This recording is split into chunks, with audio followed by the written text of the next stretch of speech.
बाबा भोलेनाथ की सेवा जब आप शुरू करते हो ना, तो आपके साथ कुछ डिवाइन एक्सपीरियंसेस होते हैं, कुछ ऐसे एक्सपीरियंसेस जिनका कोई एक्सप्लेनेशन नहीं है शब्दों में। आप हर तरफ सवालों के जवाब ढूंढ रहे हो, आपको बाबा भोलेनाथ महसूस होते हैं और आपके मन में कोई मनोकामना है, कोई विश है, लेकिन आपको नहीं पता है कि इस डिवाइन एक्सपीरियंसेस का क्या मीनिंग है आपके प्रैक्टिकल लाइफ में। मतलब जो भगवान शिव आपको बताना चाहते हैं वो आपके प्रैक्टिकल लाइफ में कैसे उतर सकता है, क्या क्या आपकी कैपेसिटी है, क्या आपका पोटेंशियल है।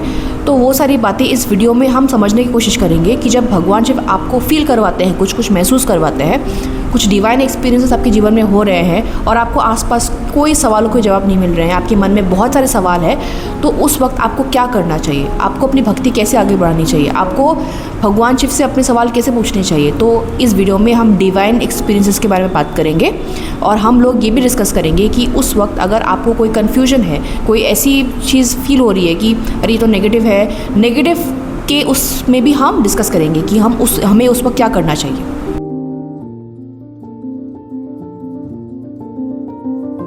पहला है, दिल में बेचैनी होती है। पता है, जब आप महादेव की सेवा करते हो कुछ वक्त से और आप बाबा भोलेनाथ से नहीं मिलते हो या फिर आपने उनका ध्यान नहीं किया, आपने उनका नाम जाप नहीं किया, आप उनके शिवालय नहीं गए ना, तो आपको दिल में बेचैनी होती है। ये बहुत बड़ा डिवाइन एक्सपीरियंसेस है जो लोग अक्सर बता नहीं पाते हैं, समझ नहीं पाते हैं और वो इसी उसमें रह जाते हैं। कभी आपके साथ ऐसा हुआ है कि आप शिवालय नहीं गए और आपको दिल में बेचैनी हो गई? मैं कल सोमवार था और मैं कल नहीं जा पाई किसी कारण के वजह से, और आज मैं गई मंगलवार को। आप लोगों को दर्शन दे देती हूँ मैं मंदिर के, शिवालय आज मैं गई थी।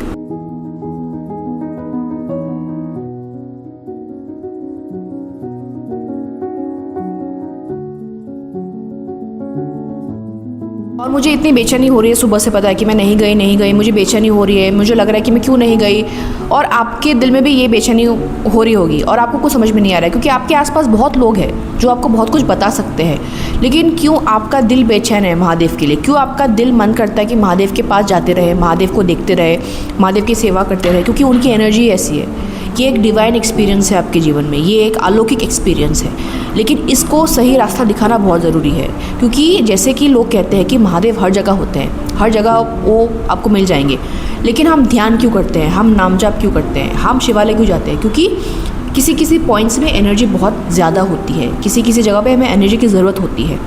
हम हर दिन के हर वक्त में नहीं उनको फील कर सकते। अगर आपके पास बहुत एनर्जी है, आप कनेक्टेड हो तो कर सकते हो, लेकिन हमें डिसिप्लिन, हमारे बड़े जब हमें बोलते हैं ना कि बेटा इस वक्त ये किया करो, उस वक्त ये किया करो, उन सारे शब्दों का कोई ना कोई मीनिंग है हमारी लाइफ में। एक वैल्यू है कि सही वक्त में पूजा किया करो, सही जगह में किया करो, सही, क्योंकि उस वक्त में एनर्जी आपको बहुत ज़्यादा मिलेगी और वही आपके काम आएगा। तो जब आपके दिल में बेचैनी होती है ना और आपको मन करता है उनके पास जाने का, तो आपको जाना चाहिए, क्योंकि उन्होंने आपके लिए कुछ ना कुछ सोचा होगा, लेकिन उस वक्त आपको नहीं समझ में आएगा, ऑब्वियसली नहीं समझ में आएगा।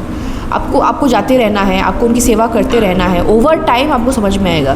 क्योंकि हमारे अंदर बहुत सारी अशुद्धियाँ होती है, हमारे अंदर बहुत सारे सवाल होते हैं जो हमें खुद नहीं पता है कि ये क्या करना है, वो क्या। धीरे धीरे आपको एक अलाइनमेंट दिखेगा। अलाइनमेंट का मतलब है कि जब आपका दिल और आपका दिमाग एक ही रास्ते पर चलना शुरू करेगा, प्रैक्टिकल लाइफ और आपका जो दिल के जो आपके एक्सपीरियंसेस है वो एक ही लाइन पर चलेंगे, अलाइनमेंट होगा आपका।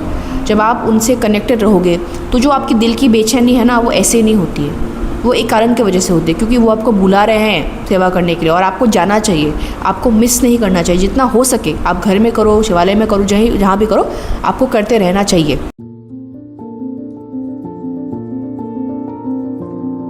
बहुत साल पहले मैं जब सावन में महादेव का ध्यान कर रही थी ना, तो मुझे मेरे कमरे में एक रोशनी दिखी थी। तो बहुत लोगों का एक्सपीरियंस है, मैंने रिसर्च भी किया है इस पर।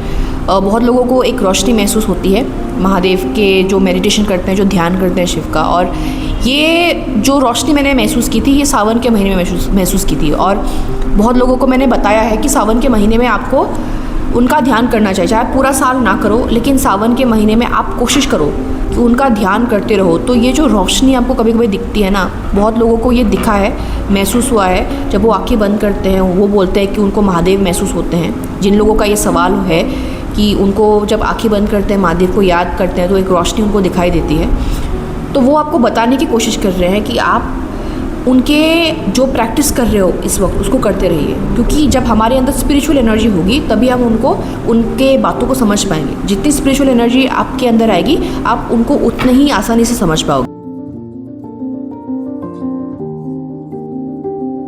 हमारे अंदर स्पिरिचुअल एनर्जी कैसे बढ़ती है? जब हम महादेव के लिए व्रत रखते हैं, नाम जाप करते हैं, जब हम शिवालय जाते हैं तो क्या होता है, और हम अच्छे कर्म करते हैं, हमारा कर्तव्य बहुत ज़रूरी है यहाँ पे, तो क्या होता है कि हमारे अंदर स्पिरिचुअल एनर्जी आ रही है। जब आप व्रत रखते हो पूरे दिन तो आप अपनी डेली लाइफ से कोई ना कोई एक आपका कंट्रोल है, आप कुछ नहीं खाते हो, ज़्यादा नहीं बोलते हो, कुछ चीज़ों से दूर रहते हो, तो ये सारी चीज़ें आपके अंदर एक स्पिरिचुअल एनर्जी के लिए पाथवे क्रिएट कर रही है ना। तो जो आप मेडिटेशन के वक्त कोई रोशनी, कोई लाइट महसूस करते हो या फिर कोई कुछ उनको देख पा रहे हो आप धीरे धीरे, तो इसका मतलब ये होता है कि अपने आप को और मजबूत कीजिए। आपको आगे जाकर पता चलेगा कि इसका क्या कारण है। शायद अभी आपके जो सवाल है, बाद में वो सवाल आपके नहीं रहेंगे, शायद आपके सवाल बदल जाएंगे, शायद आपका लाइफ पाथ बदल जाएगा, शायद बहुत कुछ बदल सकता है। तो स्पिरिचुअल एनर्जी हमारे अंदर होनी चाहिए ताकि हम बाबा भोलेनाथ को अच्छी से समझ पाए। तो स्पिरिचुअल एनर्जी हमारे अंदर हमारे प्रैक्टिसेस के द्वारा बढ़ती है। इसलिए आपकी जो ये मन की बात है ना, आज ये करना है मन नहीं है, आज वो नहीं करना है मन नहीं है, मन की बातों को साइड में रखो। भगवान शिव के लिए जो आपका कर्तव्य है वो सबसे ऊपर है।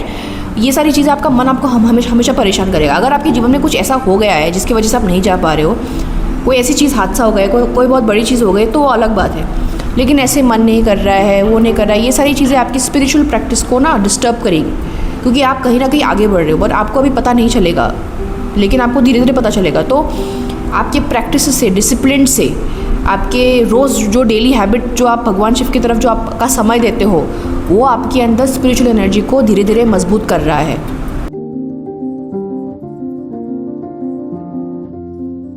कुछ लोगों को ये सवाल था कि उन्होंने ऐसे नंबर्स दिखे हैं 11, 111, 222, 333, 444, ये सारे सवाल आते हैं कि हमें नंबर्स दिखाई देते हैं। देखो, जनरली मुझे जितना पता है, जितना मैंने महसूस किया है ना, नंबर्स ऐसे दिखते हैं जब आप एक स्पिरिचुअल जर्नी पर हो, आप कहीं ना कहीं डिवाइन को खोज रहे हो, महादेव को खोज रहे हो, तो क्या होता है कि आपको कहीं ना कहीं शक्तियाँ बताने की कोशिश कर रही है कि आप सही पाथ पर हो, सही रास्ते पर हो। और अगर आपके कुछ मन में डाउट है ना, आप थोड़े टाइम के लिए पॉज करके अपने नेक्स्ट स्टेप को फिर से इवैल्यूएट कीजिए कि क्या आपको वो कदम उठाना चाहिए, क्या आपको वो बोलना चाहिए, क्या आपको करना चाहिए। कभी कभी जब कुछ समझ में नहीं आता है ना, तो कुछ नहीं करना चाहिए। जब कुछ समझ में नहीं आता है तो बस अपना कर्तव्य कीजिए और अपनी एनर्जी को रिजर्व कीजिए। अभी एनर्जी रिजर्व करने का मतलब क्या होता है? देखो, कभी कभी हमारे जीवन में ना बहुत सारी सिचुएशंस आ जाते हैं जिसके लिए हमारे पास कोई एनर्जी नहीं होती, या फिर हम अभी इस वक्त वहाँ पे इन्वॉल्व नहीं होना चाहते हैं, या फिर हमें लगता है कि हमें ब्रेक लेना चाहिए। तो आपके जीवन में जो भी आपके लिए नेसेसरी चीज़ें, आपका काम, आपका खाना पीना, आपकी जो भी ज़रूरी सोशल लाइफ में जो भी रिक्वायरमेंट्स हैं, वो सारी चीज़ें आप करोगे। लेकिन इस वक्त आप जब पॉज लोगे ना, तो आप कोई नई चीज़ मत शुरू करना। क्योंकि आपके मन में कन्फ्यूजन है, अभी आप स्पिरिचुअल जर्नी में हो, आपको कुछ सवालों के जवाब ढूंढने हैं। तो अपनी एनर्जी को रिज़र्व कीजिए। यह है एनर्जी रिज़र्व करने का एक तरीका, कि जो ज़रूरी काम है आप वो सब करोगे, लेकिन कोई नई चीज़ नहीं शुरू करोगे, क्योंकि नई चीज़ शुरू करने के लिए बहुत एनर्जी चाहिए होती है। तो इस वक्त आप ठहराव कीजिए, पॉज कीजिए और अपने नेक्स्ट स्टेप को इवैल्यूएट कीजिए कि क्या आगे जाके क्या करना चाहिए, इसके क्या प्रोज एंड कॉन्स है। भगवान शिव के सपने देखने का क्या मतलब है? देखो, इसके बारे में मैं एक अलग सा वीडियो बनाऊंगी जहाँ पे मैं आप लोगों को बताऊंगी कि जो ये आपके सपने आते हैं महादेव के, उसका क्या अर्थ है, इसका क्या मीनिंग है। लेकिन अभी मैं आप लोगों को समराइज़ कर देती हूँ। जब भी आपको सपने में शिवलिंग दिखाई दे, इसका मतलब है आपको नेक्स्ट डे शिवलिंग महादेव के पास जाना है। आप घर में सेवा करते हो, ऐसा हुआ होगा कि आपने बहुत दिन महादेव पर जल नहीं चढ़ाया होगा, या फिर आप भूल गए होगे किसी वजह से। कभी कभी वो आपको याद दिलाने के लिए आते हैं कि आपका जो मनोकामना है, क्या आप उसको भूल गए हो, क्या आप अपने विश को भूल गए हो। क्योंकि आपका जो मनोकामना है या फिर आपकी जो विश है, आपको समझ में नहीं आता कि वो आपको कितना डिसिप्लिन करता है अंदर से। आपका अगर कोई लक्ष्य है, अगर आपका कोई गोल है, तो आपको याद दिलाने के लिए आते हैं। तो इस वक्त मैं आपको ये बताऊंगी कि जब भी आपको महादेव दिखे ना आपके सपने में, तो आपको नेक्स्ट डे शिवालय जाकर उनको उनकी जो पसंदीदा चीज़ें हैं वो चढ़ाइए, या फिर आप वहाँ पे बैठ जाकर मेडिटेशन कीजिए। ये कीजिए। अक्सर जब आपको शिवलिंग दिखते हैं तो इसका मतलब ये होता है कि महादेव बता रहे हैं आपको कि अपनी भक्ति को मजबूत कीजिए, मतलब अपने अंदर शिव को एक्टिवेट कीजिए, अपने अंदर महादेव को एक्टिवेट कीजिए। क्योंकि लोग मानते हैं कि सबके अंदर शिव और शक्ति होते हैं, और महादेव जब आपके सपनों में दर्शन देते हैं तो ये बताने की कोशिश करते हैं कि अपने भक्ति को मजबूत कीजिए, ताकि आप अपनी ज़िंदगी के उद्देश्य से ना हट जाए, ताकि आपका गोल जो है, जो लक्ष्य है, वो सही रहे और आप वहाँ तक सही टाइम पर पहुँच जाओ।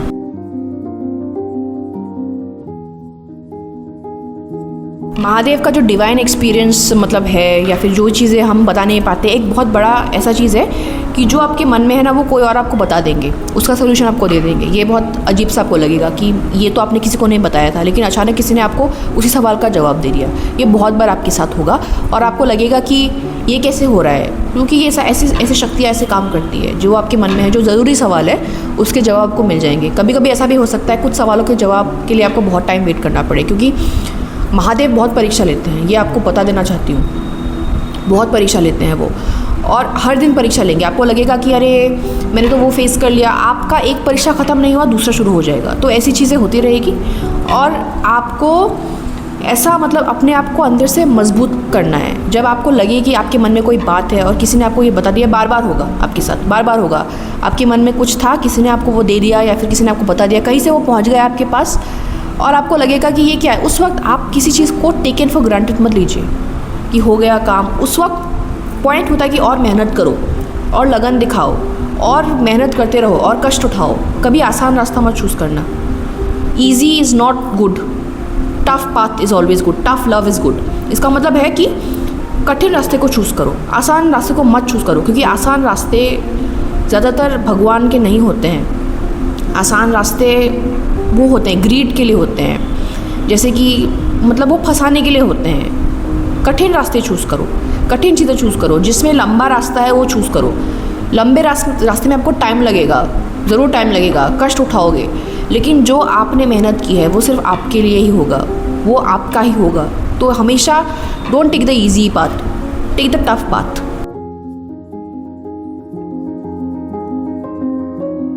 एक और बात है, जो लोग बताते हैं कि हमने महादेव से कोई मनोकामना की थी और हमें लगता है, हमारे मन में ये बात आती है कि वो पूरी होगी, लेकिन बहुत साल हो गए, कई साल हो गए हैं और हमें समझ में नहीं आ रहा है कि हमें क्या करना चाहिए। देखो, जब भी कुछ समझ में ना आए तो कुछ नहीं करना चाहिए। जैसे मैंने आप लोगों को बताया है कुछ टाइम पहले कि रिज़र्व एनर्जी, अपनी एनर्जी को रिज़र्व करना चाहिए जब कुछ समझ में नहीं आता है। और अगर आपके मन में ये थॉट आ रहा है कि वो मतलब मन में एक अच्छी सी फीलिंग आ रही है कि वो पूरा होगा, तो शायद वो पूरा होगा, लेकिन समय कब होगा ये सारी चीज़ें ईश्वर के हाथ में है, हमारे हाथ में नहीं है। हम डिसाइड नहीं कर सकते हैं। अगर आपको फील होता है कि महादेव आपके साथ चलते हैं, तो डिसिप्लिन ही एक जवाब है आपके लिए। डिसिप्लिन का मतलब जो भी आप अपना कर्तव्य करते हो, काम करते हो, वो सारी चीज़ें आपको रोज़ करनी है। मूड अपने इसमें रखो, मूड है नहीं है इससे कोई फ़र्क नहीं पड़ता है। आपको अगर लगता है कि महादेव आपके साथ चल रहे हैं, तो महादेव की एनर्जीज़ को मजबूत कीजिए, अपने प्रैक्टिसेस करते रहिए, रोज़ करते रहिए, विदाउट एनी एक्सपेक्टेशंस।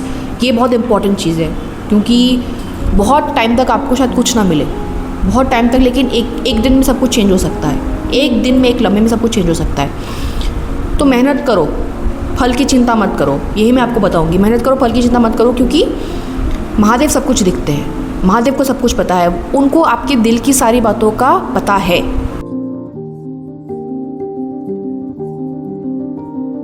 जब भी हम महादेव से प्रेम करते हैं, महादेव को याद करते हैं ना, तो हमारे अंदर स्पिरिचुअल डिसिप्लिन एक्टिवेट होता है। आपको पता है स्पिरिचुअल डिसिप्लिन क्या क्या कर सकता है? मतलब एक चीज़ जो सब कुछ सॉल्व कर सकती है, जब आप अपने समय का इज्जत करते हो, जब आप टाइम का वैल्यू करते हो ना, तो बहुत सारी नेगेटिव चीज़ें ऑटोमेटिकली आपकी ज़िंदगी से हट जाएगी। इस टाइम पे पूजा करना है, इस टाइम पे उठना है, इस टाइम पे ये करना है, आप देखना कि आपकी ओवरथिंकिंग की हैबिट भी धीरे धीरे ख़त्म हो जाएगी। जब महादेव का प्यार आपके अंदर जागृत होगा ना, एक्टिवेट होगा, तो आपका डिसिप्लिन भी शुरू हो जाएगा।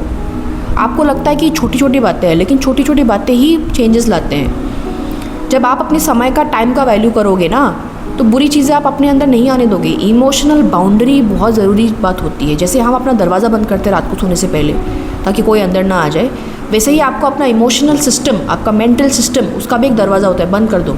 सबको मत अंदर आने दो।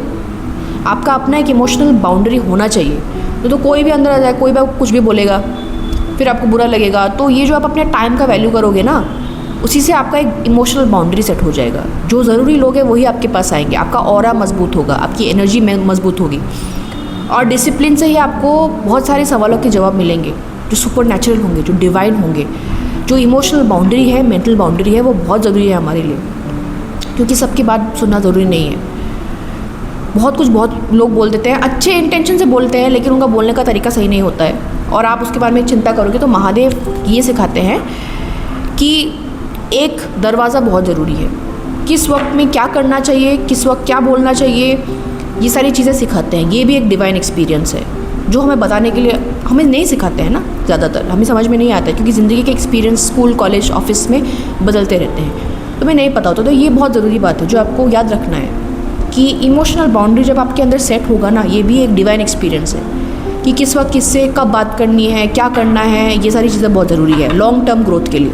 बाबा भोलेनाथ का जो प्रेम है आपको बदल सकता है, ये आपको पता है। बाबा भोलेनाथ से प्रेम करना ही बहुत बड़ी बात है, जब आप उनको फील करते हो यही चमत्कार है। बाकी सब जो चीज़ें होती है ये उनका गिफ्ट है आपके जीवन में, लेकिन उनको फील करना कोई आसान बात नहीं। बहुत लोगों को पता ही नहीं है महादेव कौन है, क्योंकि उन्होंने उनको वो मौका नहीं दिया है, महादेव ने उन लोगों को वो मौका नहीं दिया है। लेकिन आपको ये मौका मिला है, आप ये वीडियो देख रहे हो, आपको पता है कि आपको कुछ साइंस मिलते हैं, तो उनको महसूस कर पाना है बहुत बड़ी बात होती है। और बहुत बड़ी बात से आप ये मतलब अपने लक्ष्य से मत हट जाना कि ये चाहिए वो चाहिए, ये चाहिए वो चाहिए। उनको फील करना बहुत बड़ा चमत्कार है। बाकी आपके जो जीवन के रास्ते हैं, जो आपके सवाल है, वो धीरे धीरे आप तक पहुंच जाएंगे जब आप उन पर विश्वास करोगे। बहुत लोग मुझे बोलते हैं कि विश्वास नहीं, बहुत चमत्कार दिखाया। विश्वास ही किया था, विश्वास से ही बहुत सारे बंद दरवाजे खोल गए हैं। तो धीरे धीरे जब आप मुझे प्रेम करोगे, विश्वास करोगे, तो आपको खुद पता चलेगा कि महादेव के कैसे कैसे चमत्कार है, कैसे डिवाइन एक्सपीरियंसेस है, और डिवाइन एक्सपीरियंसेस कैसे आपके प्रैक्टिकल लाइफ को अलाइन करते हैं, कैसे रास्ता दिखाते हैं ना। हर हर महादेव, जय श्री महाकाल, ओम नमः शिवाय।